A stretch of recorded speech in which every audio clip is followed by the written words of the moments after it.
Sisiyasatin ang mga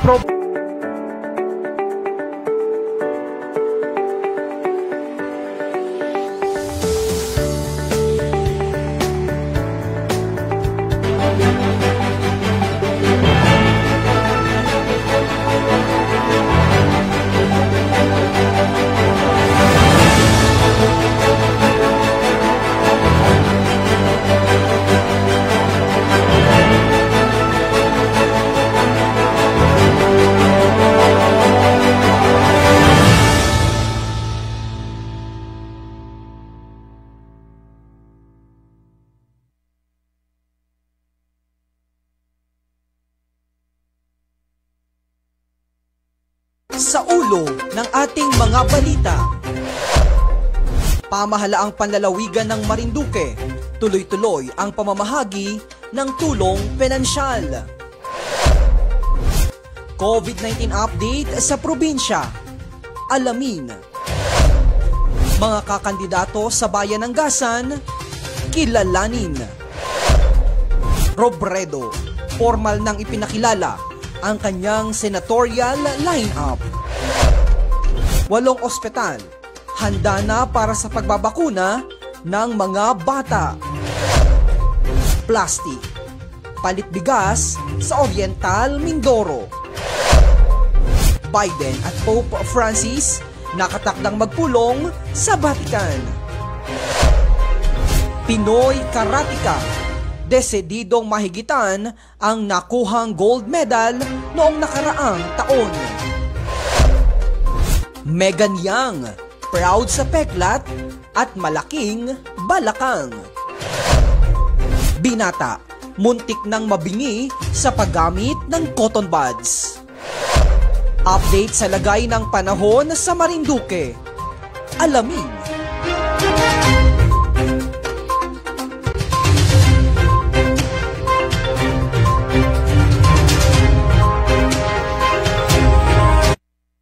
Magandang araw Luzon, Visayas at Mindanao, Metro at Mega Manila. Dito sa ating lalawigan ng Marinduque, sa bayan ng Buwak, Mugpog, Santa Cruz, Torrijos, bayan ng Buena Vista at bayan po ng Gasan.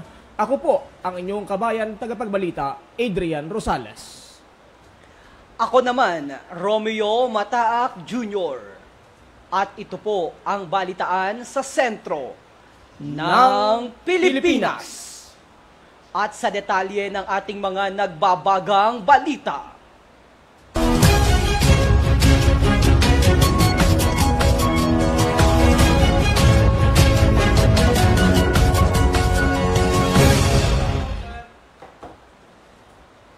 Narito po ang ating balitang panglalawigan. Tuloy-tuloy ang ginagawang pamamahagi ng tulong pinansyal hatid ng Provincial Government of Marinduque, Loan Assistance Venture o PGM-LOVE.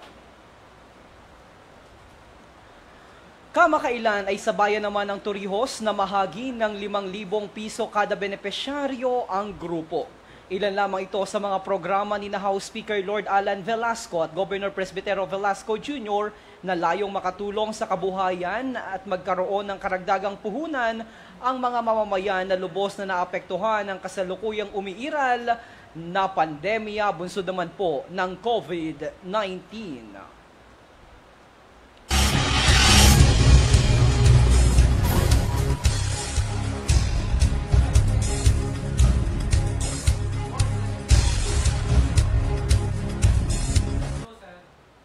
Samantala, may panibago namang 23 na dadagdag sa bagong kaso ng COVID-19 sa ating lalawigan. Ito po ay si pinakahuling ulat at monitoring ng Provincial Health Office na may date na October 14, 2021. Mayroon pong aabot sa 11 sa bayan po na Santa Cruz, 26 sa Torrijos, 116 sa Buwak, 25 sa bayan po ng Mugpog, 77 sa bayan po ng Gasan at mayroon po namang 26 sa bayan po ng Buena Vista. Mayroon 2,869 na gumaling mula sa kabuuang 3,299 na tinamaan ng sakit sa ating lalawigan. Mayroon na namang isang panibagong natalang namatay ngayong araw mula sa kabuuang aabot na sa 149 na nasawi sa ating lalawigan dulot ng COVID-19.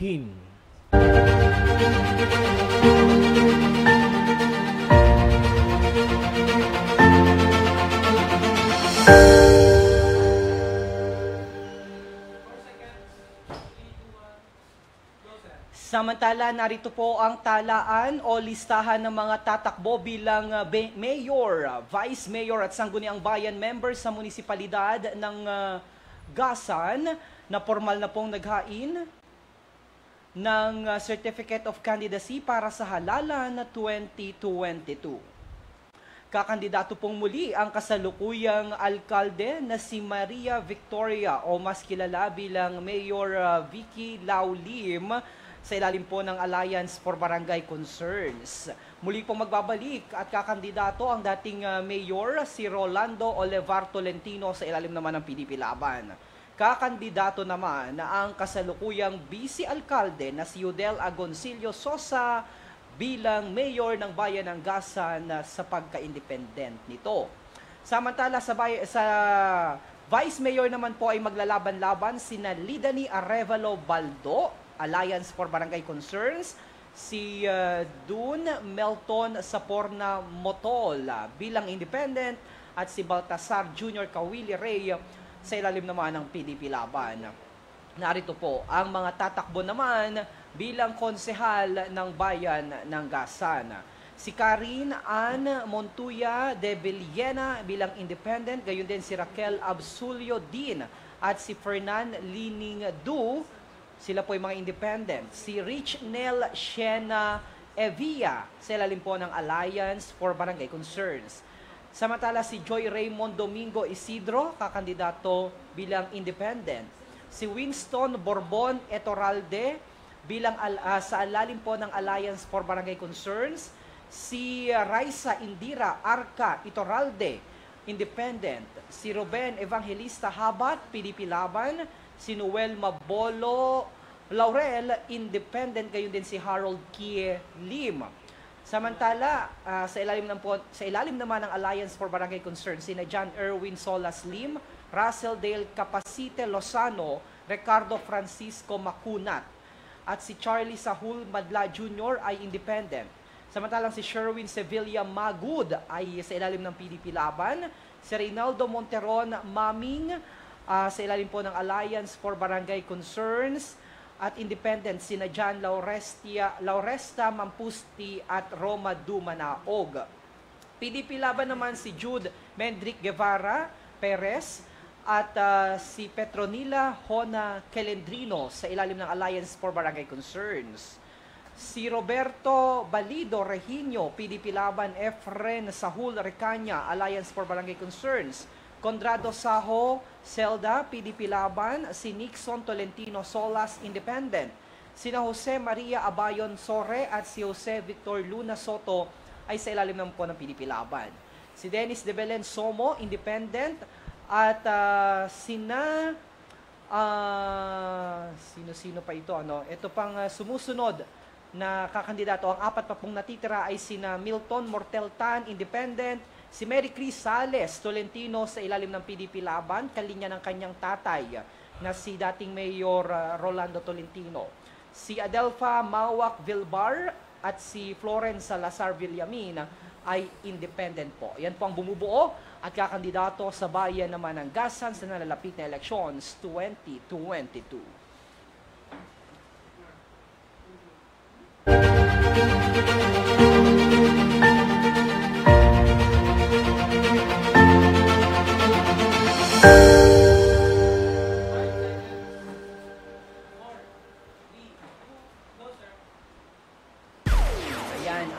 Inilabas na rin po na ni Vice Presidente Leni Robredo ang listahan ng mga kakandidato sa pagkasenador sa darating na halalan sa susunod po na taon. Una ng pinangalanan ng ikalawang Pangulo sina Senador Risa Hontiveros, Senador Laila de Lima, dating Senador Antonio Trillanes D. dating kasalukuyang Ifugao, Representative Teddy Bagilat at human rights lawyer na si Chel Jokno. Kaparte din po ng slate nila Vice Presidential Senator Francis Kiko Pangilinan. Gayunman, nadagdagan pa rin ang initial na listahan at makabilang po, as I mentioned, sina abogadong si Alex Lacson, Senador Richard Dick Gordon, Senador Joel Villanueva, dating Vice President Jejo Marbinay. Yan po ang mga bumubuo sa slate naman po ni Vice President Leni Robredo.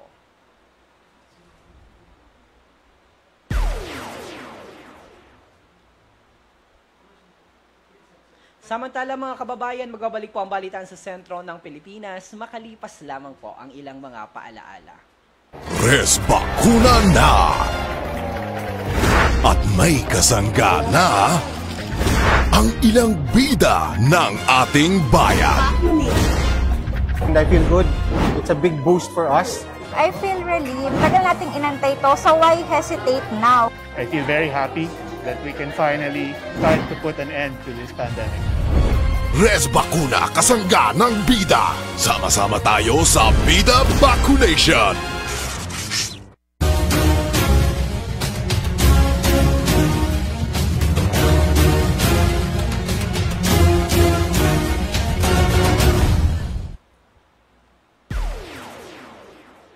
At para naman po sa ating balitang pambansa, nakahanda na ang 8 ospital, kabilang ang Philippine General Hospital sa Metro Manila na magsisilbing pilot vaccination sites para naman sa pagbabakuna sa mga menor de edad kontra COVID-19. Mga kabataang immunocompromised ang sasalang sa pilot test na ito. Pinili ang mga ospital bilang bakunahan para maagap na marespondihan kung sakaling may maitalang side effects o allergic reaction sa mga bata. Sapat din ang mga pasilidad nila para ligtas na maiimbak ang mga sensitibong bakuna tulad ng Pfizer at Moderna. Ang 2 brandang bakuna pa lamang ang nakatanggap ng emergency use authorization ng gobyerno para gamitin sa mga kabataan. Naipadala na sa mga ospital nitong Huwebes ang tig 1,170 doses ng Pfizer vaccine na gagamitin sa unang batch. Tuturukan muna ang age group na 15 to 17 years old bago ang mga nasa edad na 12 to 14 years old.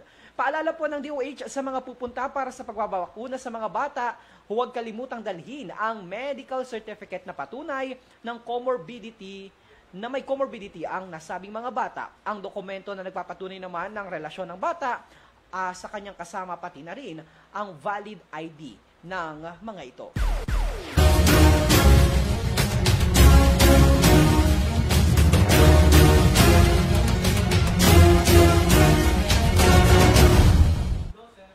Nakuha naman natin ang balitang pangrehiyon. Sa programang Plastic Palit Bigas ng Bayan ng Bulalakaw, inianunsyo ng pamahalang lokal na may karagdagang 1 kilong bigas kung ang magpapalit ng mga plastic na naipon ay bakunado na.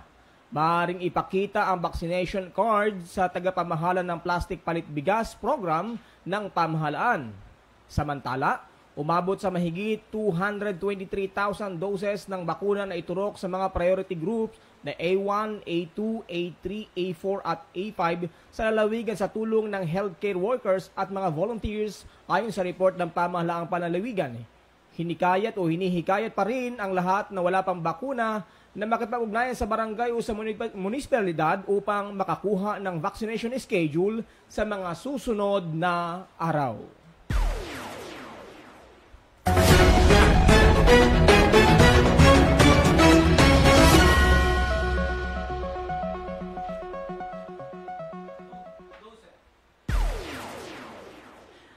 Samantala magtutungo sa Vatican si US President Joe Biden sa katapusan ng buwan ng Oktubre. Ayon sa White House, magkikita ang US President at si Pope Francis. Ang pagbisita ni Biden sa Vatican ay ilang araw bago ang pagdalo nito sa G20 Summit sa Rome mula Oktubre 30 hanggang 31. Pagkatapos na magtungo sa Italia ay magtutungo si Biden sa Glasgow, Scotland para dumalo naman sa COP26 Climate Change Summit. Isa sa pag-uusapan ni Biden at ng Santo Papa ay ang paglaban sa COVID-19.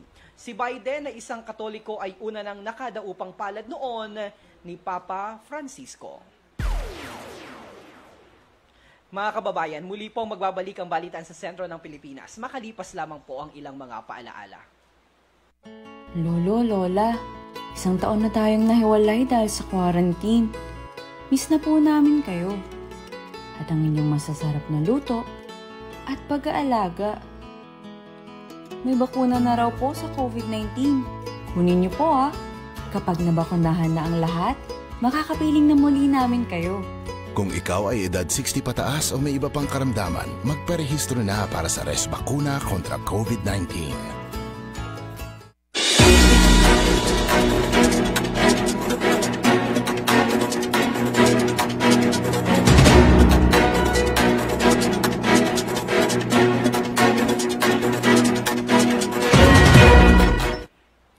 Sa ating balitang pampalakasan, malapit nang mahigitan ni Filipino karateka James De Los Santos ang kanyang 36 gold medal na nakuha noong nakaraang taon.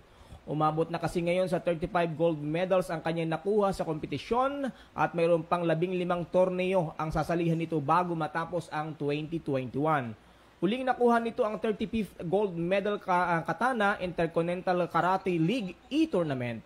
Pumunto siya dito ng 26.58 at tinalo niya si Marcos Madrosa ng Norway.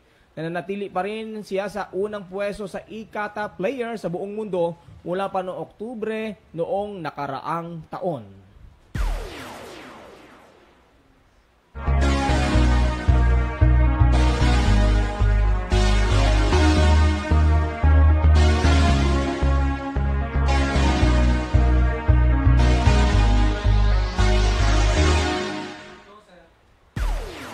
Mula sa balitang pampalakasan, dakuan naman natin ang balitang showbiz. Dahil sa muling paglantad ni Megan Yang ng kanyang bikini photo sa Instagram, inulan ng tanong ang Miss World 2013 dahil sa napansin nilang peklat sa tiyan nito. Makikita sa photo ang pahabang peklat sa puso ng aktres, beauty queen. Mababa ang cut ng suot na string bikini ni Megan, kaya madali itong napansin. Walang alinlangan namang sinagot ni Megan ang tanong ng marami kung ano ang sanhi ng peklat. Sinabi nitong sumailalim siya sa appendectomy procedure. Hindi rin naman na pagdudahang nanganak na ang Kapuso star lalo na't wala pang balitang nagbuntis ito. Anyway, ang punto po ng post ni Megan ay para ipakita ang laki o lapad ng kanyang balakang naman partner. Alright, at yan pong balitang showbiz sinihatid sa inyo naman ng Best Cafe 8-in-1 Herbal Coffee Mix sa panahong ito na kailangan po ninyong uminom ng masarap na kape dahil nag-aulan-ulan, the best po ang Best Cafe.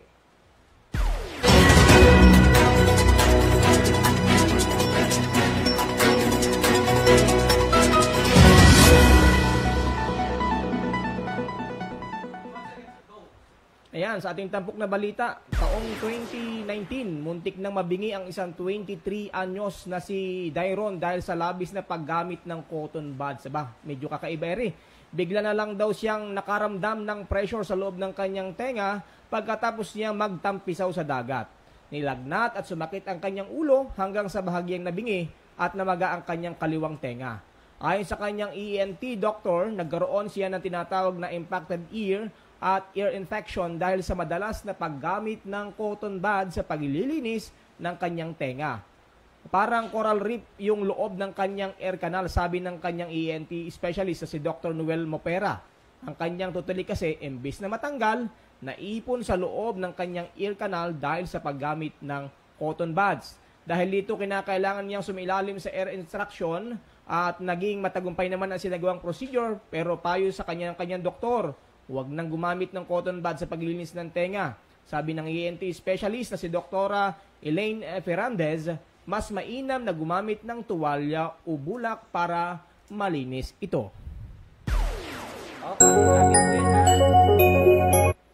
Sa mga naghahapunan, kung medyo maagang naghahapunan or nagmerienda po sa ating mga kababayan. Okay, diretso po tayo sa ating balitaan.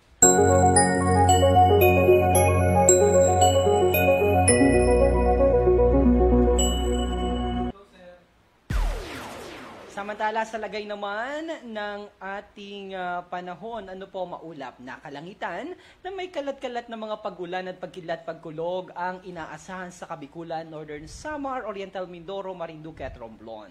Katamtaman hanggang sa malakas na hangin mula sa hilagang Iral na may katamtaman na pagulan ng karagatan. Mga kababayan, sa mga oras po na ito ay kasalukuyan nating nararanasan ang malakas na buhos na ulan dito po sa poblasyon ng Buwak, Marinduque. Kumusta po mga kababayan dyan naman sa inyong mga lugar? Lagi po kayong mag-ingat at sabi nga po medyo mahirap po ang sitwasyon natin ngayon dahil nasa ilalim pa rin po tayo ng pandemya at batid naman po natin na isa sa mga simptomas ng COVID-19 ito pong pagkakaroon ng ubo, pagkakaroon ng sipon at pagkakaroon po ng lagnat at ilan po yan sa mga posible na maging kung sakaling maging problematic magdiretso dun sa ating kinatatakutan na sakit mga kababayan.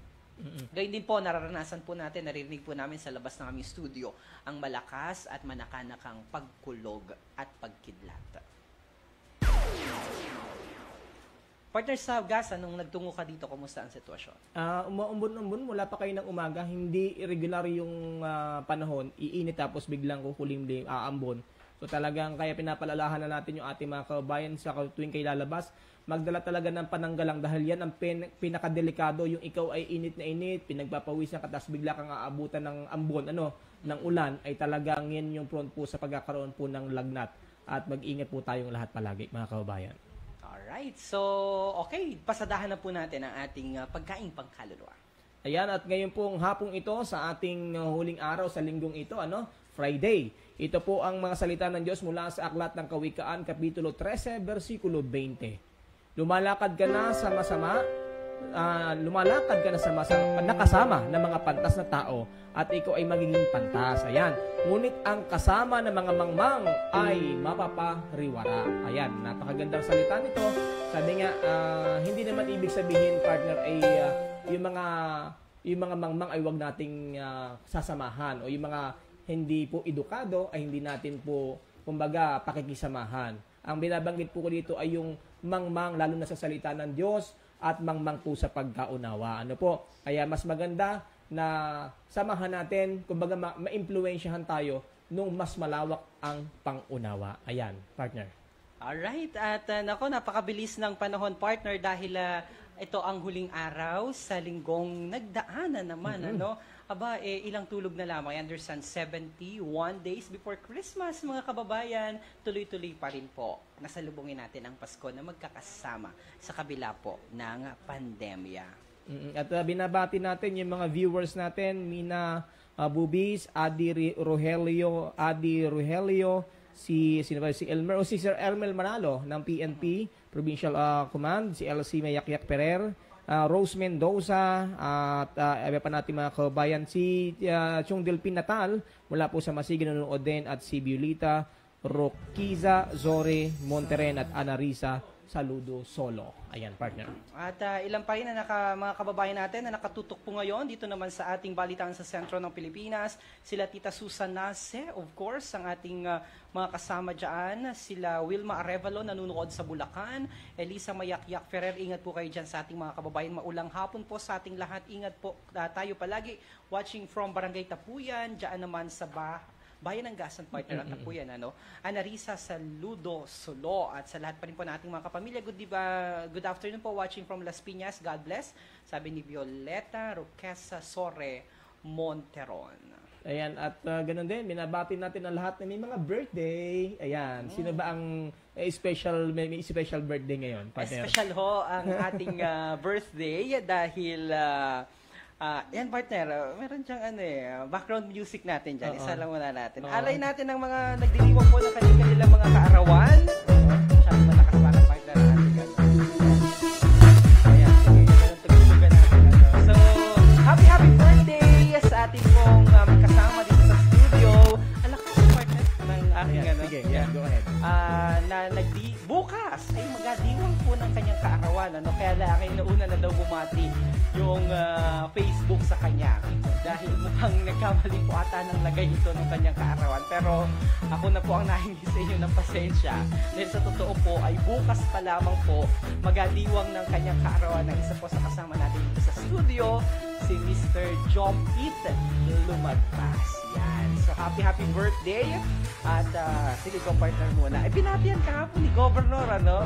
Lakas din kay Governor. Pati, baka may gusto ka na. Sino pa bumati? Nasaan ba yung picture direct? Pakita nga yung picture ng ating kasama dito sa studio na magadiwang ng kanyang kaarawan. Mr. John Pete Lumagpas, baka may picture para ma-acknowledge naman natin. Yan po yung mga bumubuo, behind the scene. Kami lamang po mga kababayan yung mga nakikita ninyo. Pero sa kabila po ng ating bulwagang pambalitaan ay may mga individual po na nagpapatakbo at nagko-command, nagbibigay ng instruksyon, nagsasaayos at nagsasalansan ng ating mga programa, proyekto at mga balitang inilalabas sa araw-araw dito po sa ating platform sa Marinduque News Network at sa Philippine Information Agency.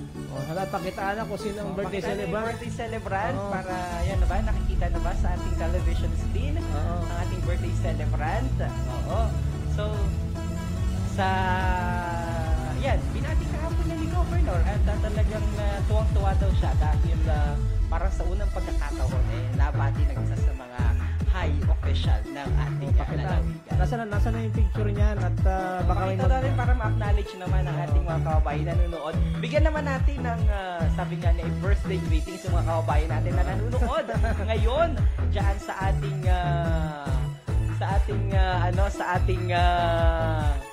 television. Yan po ang kasama namin dito sa Marinduque sa Gadiwang ng kanyang kaarawan. Watching from Iloilo, Kabayan, Gilberto Sosa Magaling. Yan, watching from Pasig. Pa-shoutout naman po sa mga taga-Agot. Annalyn Madlang Sakay Lanot. Yan, nakita niyo po sa TV. Yan, happy birthday. Baka may gusto kang ipaabot na message sa kanya. Ayan, at sige, lagi nating dasal na yung ating mga kasama ay palagi nating maka-partner, long-term partner, dito sa ating programa, sa serbisyo publiko, hindi man po ganon kalaki ang ating maibibigay sa kanila, pero ang ating pasasalamat at ating pinaka number one ay dasal na sila ay patuloy na bigyan ng Diyos ng kalakasan at maraming pang karawan ang ipagkaloob sa kanila at biyaya sa kanilang pamilya, partner.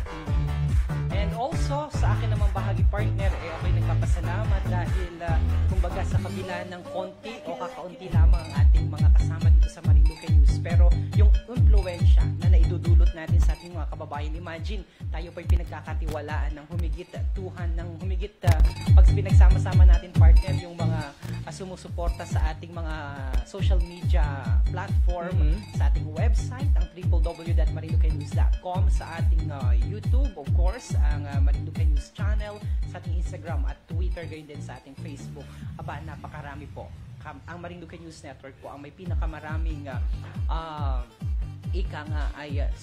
mga individual na sumusunod at sumusuporta. So maraming salamat po. And true enough, yan po ay dahil sa ating mga kasama dito sa Marinduque sa kanilang pagpupursige at pagtitiyaga. At isa nga po dyan nagtitiyaga ay ang ating kasama naman na si Mr. John Pete Lumagpas. So on my side, happy birthday. Nawa ay laging magpursige at maging motivation ang pamilya sa pagyao pa sa pagtahak pa sa makabuluhang buhay na ito. Nawa ay bagamat maliit man, sabi nga ay ikaw kung titingnan, pero yung epekto na ginagawa mo sa ating mga kababayan ay malaki at nagbibigay talaga ng mga makabuluhang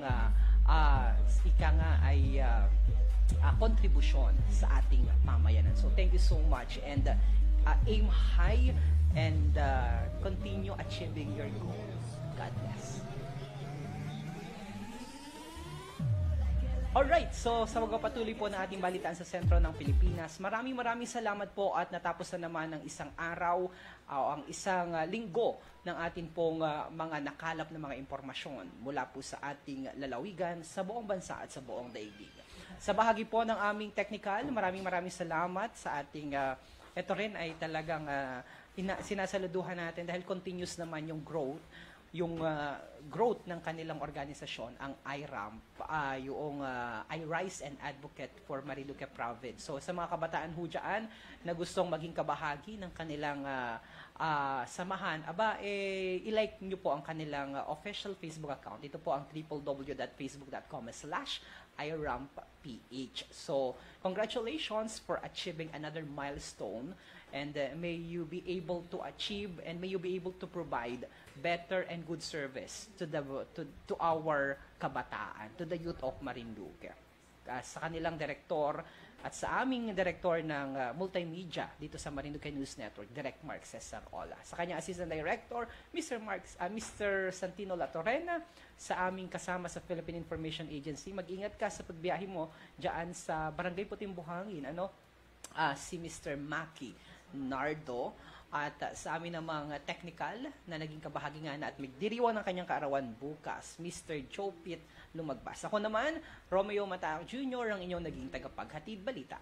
At ako naman ang inyong kabayan, Adrian Rosales. Ito po ang balitaan sa sentro ng Pilipinas.